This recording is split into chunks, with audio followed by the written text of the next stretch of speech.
नमस्कार, आप देख रहे हैं आर्या न्यूज। मैं हूं आपके साथ पल्लवी सिंह। रुक करेंगे इस वक्त की कुछ बड़ी खबरों की ओर। पाकिस्तान के खैबर पुख्तनख्वा प्रांत में बस के हुए एक धमाके में 9 चीनी इंजीनियर समेत कुल 13 लोगों की मौत हो गई है। बता दें, मारे गए चीनी इंजीनियर्स चीन पाकिस्तान और इकोनॉमिक कॉरिडोर यानी कि CPEC के तहत बन रहे एक डैम परियोजना में कार्यरत थे। और इस बीच बम धमाके में पाकिस्तानी सेना की फ्रंटियर कोर के 2 जवानों की भी मौत हो गई है।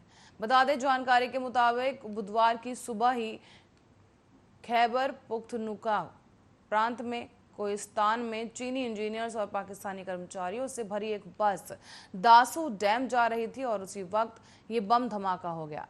बताते चलें कि इस डैम में कार्यरत चीनी इंजीनियर्स और बाकी कर्मचारियों की सुरक्षा के लिए फ्रंटियर कोर के जवान भी मौजूद थे। हालांकि अभी तक ये ठीक से पता नहीं चल पाया है कि बम धमाके कैसे हुआ और क्या बस में पहले से ये जो बम है वो प्लांट किया गया था या फिर कोई IED के जरिए ये धमाका किया गया है या फिर बम से बस पर कोई हमला किया गया है। लेकिन धमाका इतना जोरदार था कि बस खाई में जा गिरी। ऐसे में CPEC के परियोजना के तहत बनाए जा रहे दासू डैम में काम करने वाले चीनी इंजीनियर्स को किसी ने निशाना बनाया है, इसका भी अभी तक पता नहीं चल पाया है। हालांकि किसी आतंकी संगठन ने बम धमाके की जिम्मेदारी अब तक नहीं ली है। ऐसे में चीन के महत्वाकांक्षी BRI यानी कि बेल्ट एंड रोड इंसेंटिव के तहत चीनी सरकार पाकिस्तान में चीन पाकिस्तान इकोनॉमिक कॉरिडोर बना रही है। ऐसे में इसी कॉरिडोर के जरिए पाकिस्तान के ग्वादर बंदरगाह को खैबर पख्तूनख्वा प्रांत से जो है गिलगिट बाल्टिस्तान के जरिए चीन के शिनजियांग प्रांत को सड़क के रेल पर जरिए जोड़ने का प्लान है। और इसके लिए चीन ने पाकिस्तान में $60 बिलियन का निवेश भी किया है। लेकिन बलूच लड़ाके और कुछ कट्टरपंथी संगठन इसका विरोध कर रहे हैं।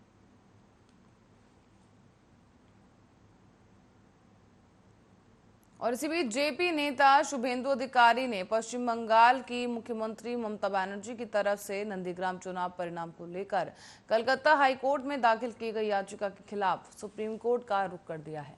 बता दें कि नंदीग्राम से विधायक BJP के शुभेंदु अधिकारी ने अपनी याचिका में ममता बनर्जी की याचिका को दूसरे राज्य के हाईकोर्ट में ट्रांसफर करने की मांग की है।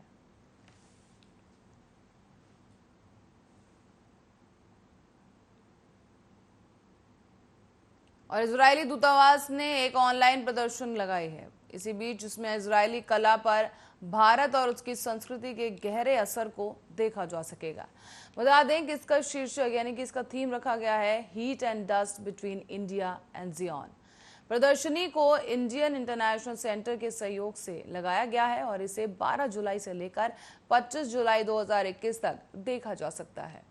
इस प्रदर्शन में कलाकारों ने अपनी कला से भारत के अनछुए पहलुओं और संस्कृति को अलग अलग तरीके से दिखाने का प्रयास किया है। ज्यादातर कलाकार इजरायली हैं, जबकि उनमें से कुछ भारत में यदूही समुदायों के वंशज हैं। ऐसे में जो इजरायल या संयुक्त राज्य अमेरिका में रहते हैं, कुछ कलाकार इजरायली हैं जिन्होंने भारत की यात्रा की है, जबकि एक अन्य कलाकारों का समूह भारतीय है जो कि या तो इजरायल में रह रहे हैं या फिर लंबे समय तक इजरायल में रह चुके हैं। इसी बीच इजरायलियों ने भारत का भ्रमण भी किया और भारतीय संस्कृति जैसे योगा, मेडिटेशन, म्यूजिक और डांस का इजरायल की संस्कृति और समाज पर काफी गहरा असर देखने को मिला है। ये प्रदर्शनी कला के जरिए एक तरह से दिखाने का प्रयास किया गया है कि किस तरह से इजरायली कला में भारतीय आकृति और प्रभाव व्यक्त किए जाते हैं।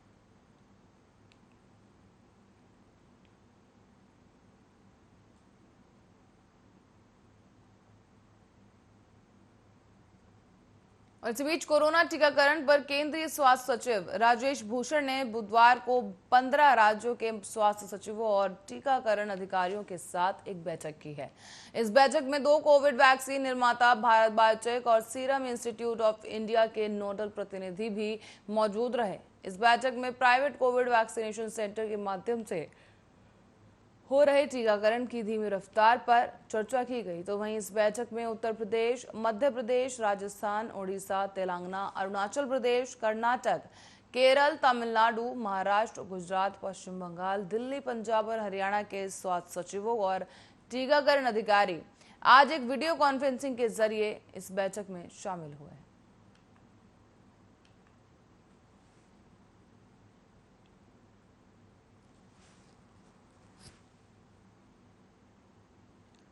रुक करेंगे अगली खबर की ओर, जहां ब्रिटेन में एक बार फिर से कोरोना संक्रमण का कहर देखने को मिला है। सबसे हैरान कर देने वाली बात यह है कि यहां वैक्सीन लगवा चुके लोगों में भी कोरोना संक्रमण के मामले काफी तेजी से बढ़ रहे हैं। ऐसे में इस बारे में ब्रिटेन के किंग्स कॉलेज लंदन के वरिष्ठ virus training specialist professor Tim Spector का कहना है कि ब्रिटेन में महामारी की तीसरी लहर पीक पर है। यहाँ कुल 87.2% संक्रमित लोग हैं और वो ऐसे लोग हैं जिन्हें टीका लगाया जा चुका है। 6 जुलाई को 12,905 ऐसे लोग सामने आए जिनमें वायरस की पुष्टि की गई, जिन्होंने वैक्सीन लगवा ली थी। ऐसे में इससे ये साफ हो जाता है कि 6 जुलाई को कोरोना पॉजिटिव मिले मामलों में से 50% मामले टीका लगवा चुके लोगों में मिले हैं। प्रोफेसर स्पेक्टर के अनुसार ये अनुमान लगाया गया है कि इसके मुताबिक अब आने वाले समय में ये ग्राफ और भी ज्यादा बढ़ सकता है। प्रोफेसर स्पेक्टर ने चेतावनी भी दी है कि अभी भी महामारी को ज्यादा प्रभावी होने से रोकने के लिए संभलने का वक्त है।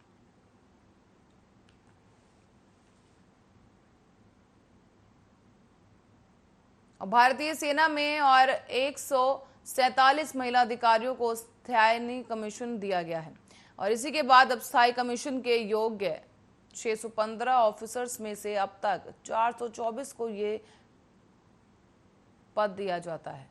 बातें बता दें आपको कि भारतीय सेना की तरफ से बुधवार को इस बारे में बयान जारी कर बताया गया है कि गौरतलब है कि इससे पहले सुप्रीम कोर्ट ने स्थायी कमीशन दिए जाने के नियमों पर सवाल उठाया था। कोर्ट ने कहा था कि महिलाओं के परमानेंट कमीशन के लिए जिस तरह से नियम की जरूरत बनाई गई है वो पूरी तरह से तर्कहीन है। ऐसे में कोर्ट ने आगे कहा था कि हमें समझना होगा कि समाज का तंत्र पुरुषों द्वारा और पुरुषों के लिए ही बनाया गया है। ऐसे में सुप्रीम कोर्ट ने 17 फरवरी 2020 को दिए गए अपने फैसले में सभी सेवारत शॉर्ट सर्विस कमीशन महिला अधिकारियों को स्थायी कमीशन प्रदान करने को कहा था।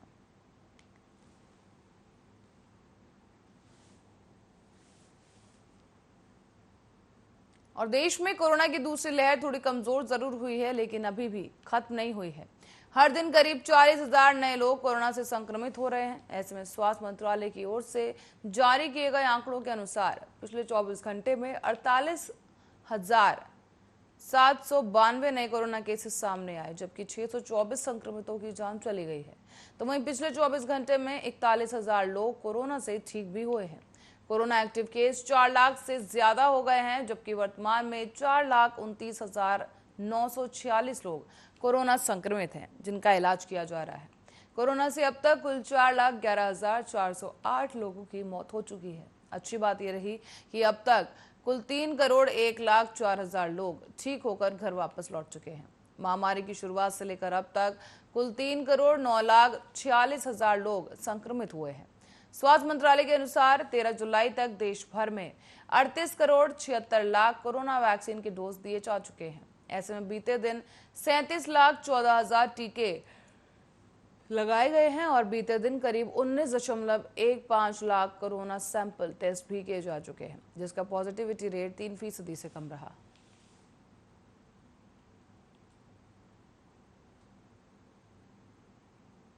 और मध्य प्रदेश में मंगलवार को कोरोना वायरस संक्रमण के 23 नए मामले सामने आए हैं, जिसके बाद लोग जो संक्रमित पाए गए हैं उनकी संख्या अब कुल मिलाकर 7,91,583 हो गई है।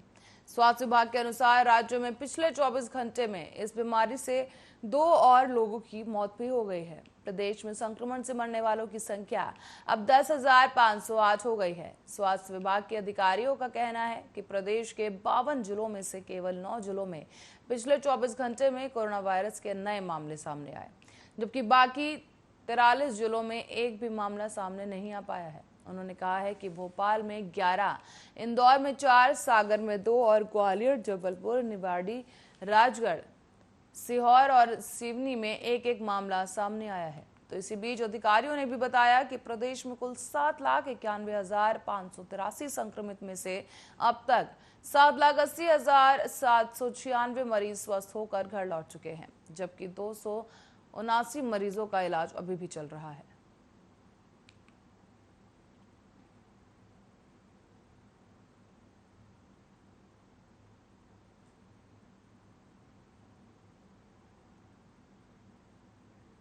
और वहीं छत्तीसगढ़ में पिछले 24 घंटों के दौरान 295 लोगों में कोरोना वायरस संक्रमण की पुष्टि होने से कुल संक्रमितों की संख्या अब बढ़ करके 9,98,565 हो गई है। राज्य में मंगलवार को 122 लोगों को संक्रमण मुक्त होने के बाद अस्पतालों से छुट्टी भी दे दी गई। पिछले 24 घंटे में कोरोना वायरस संक्रमित 4 मरीजों की मौत हो गई है। साथ ही आपको बता दें कि स्वास्थ्य विभाग के अधिकारियों ने बताया है कि छत्तीसगढ़ में अब तक 9,98,565 लोग संक्रमित हुए हैं और इसी के साथ ही 9,80,933 मरीज इलाज के बाद संक्रमण मुक्त होकर घर लौट चुके हैं। राज्य में 4,150 मरीज अभी भी उपचाराधीन है और संक्रमण से कुल 13,482 लोगों की मौत हो चुकी है। राज्य के रायपुर जिले में सबसे अधिक 1,57,452 लोगों में कोरोना वायरस संक्रमण की पुष्टि की गई है। जिले में कोरोना वायरस संक्रमित 3,134 लोगों की मौत हो गई है।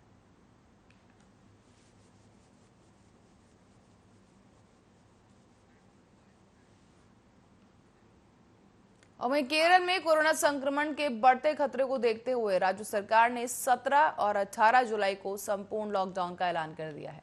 मुख्यमंत्री पिनरई विजयन की अध्यक्षता में मंगलवार को हुई समीक्षा बैठक के बाद नई गाइडलाइंस जारी की गई हैं और राज्य में 17 और 18 जुलाई को संपूर्ण लॉकडाउन रहेगा। इस दौरान बैंक भी बंद रहेंगे। हालांकि बाकी दिनों में कुछ ढील भी दी गई है और इसी के साथ ही अब इस ढील के मुताबिक दुकानों को रात 8 बजे तक खोला जा सकेगा। साथ ही सप्ताह में लोगों के लिए बैंक में 5 दिनों तक कामकाज चालू रहेंगे और इसी बीच श्रेणी ए में सभी प्रकार की दुकानों और कारोबारी संस्थान सिर्फ वीकेंड लॉकडाउन को छोड़कर बाकी दिन खुले रहेंगे। ऐसे में श्रेणी बी में जरूरी सामान की दुकानें सभी दिन खुली रहेंगी, जबकि अन्य दुकानें सोमवार, बुधवार और शुक्रवार को रात 8 बजे तक खोली जा सकेंगी। श्रेणी सी में जरूरी सामान बिक्री की दुकानें सभी दिन चालू रहेंगी, जबकि अन्य दुकानों को सिर्फ शुक्रवार को खोलने की अनुमति है। मीटिंग में भी ये फैसला लिया गया है कि वीकेंड को राज्य में लॉकडाउन रहेगा, जबकि केरल में सोमवार को कोरोना वायरस संक्रमण के आंकड़ों की अगर बात करें तो करीब 7,798 नए मामले सामने आए, जबकि महामारी से 100 और मरीजों की मौत हो गई है।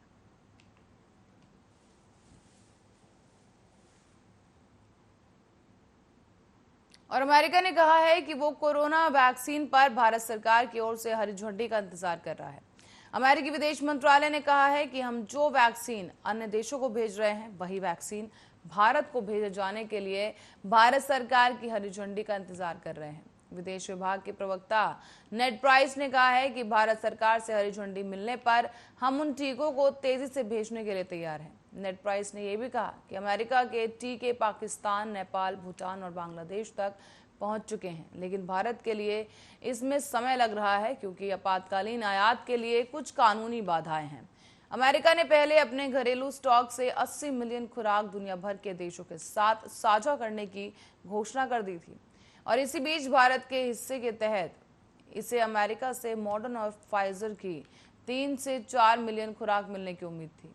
तो वहीं आपको बता दें कि दूसरी ओर मॉडर्ना और भारत में drug controller general of India से मॉडर्ना को आपात इस्तेमाल की इजाजत मिल चुकी है और इसी बीच अब फाइजर ने भी अभी तक भारत में आपातकालीन इस्तेमाल के लिए आवेदन नहीं दिया है।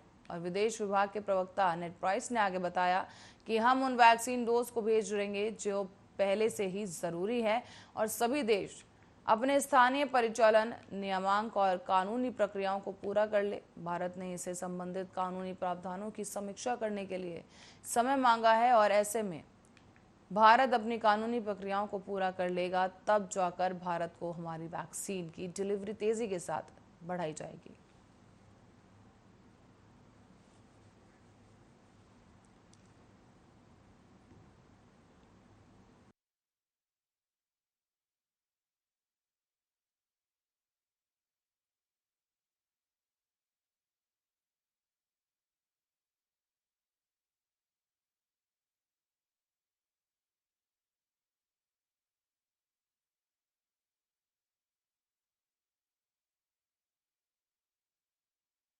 और इसी बीच भारत के विदेश मंत्री एस जयशंकर अपने चीनी समकक्ष वांग यी के साथ द्विपक्षीय बैठक कर सकते हैं।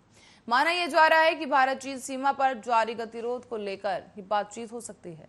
इसके अलावा दोनों देशों के विदेश मंत्रियों के बीच अफगानिस्तान में सुरक्षा की मौजूदा स्थिति पर भी चर्चा हो सकती है। बताया जा रहा है कि विदेश मंत्री एस जयशंकर इस बैठक में अपने चीनी समकक्ष के साथ पूर्वी लद्दाख में एलएसी पर जल्द ही और ईमानदारी से हल की बात पर जोर देंगे।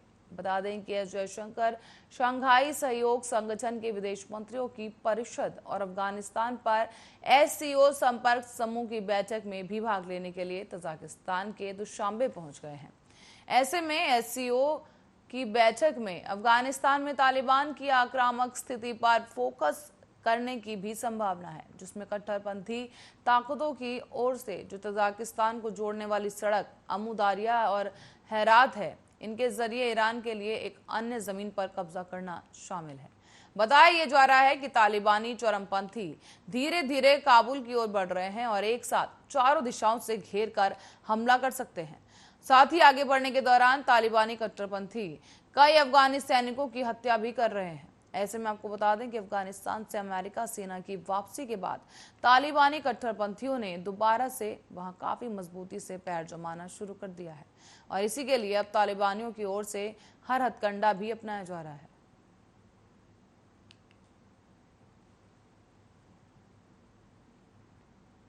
और इसी बीच दक्षिण कश्मीर के पुलवामा में सुरक्षा बलों को बड़ी कामयाबी मिली है।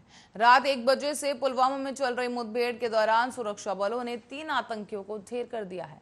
ऑपरेशन अभी भी जारी है और इलाके में कुछ और आतंकियों के छिपे होने की आशंका जताई जा रही है।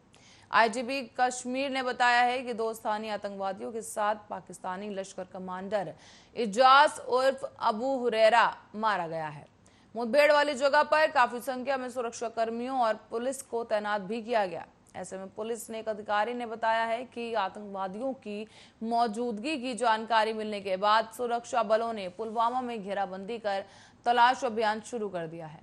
आतंकवादियों के सुरक्षा बलों पर गोलियां चलाने से अभियान मुठभेड़ में बदल गया और इसी बीच सुरक्षा बलों ने भी गोलीबारी का जमकर जवाब दिया। और इससे पहले कि 8 जुलाई को पुलवामा में सुरक्षा बलों के साथ मुठभेड़ में 2 आतंकवादी मार गिराए गए थे। ये मुठभेड़ ऐसे समय में हुई थी जब हिजबुल मुजाहिदीन के आतंकी कमांडर बुरहान वानी के मारे जाने के 5 साल पूरे होने पर गुरुवार को घाटी के कुछ इलाकों में बंद रहा था।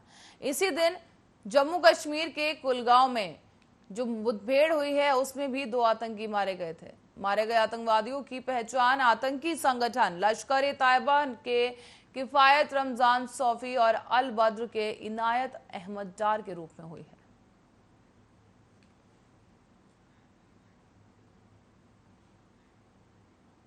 और इसी के साथ ही फिलहाल के लिए खबरों में इतना ही। देश और दुनिया की तमाम खबरों के लिए देखते रहिए आर्य न्यूज।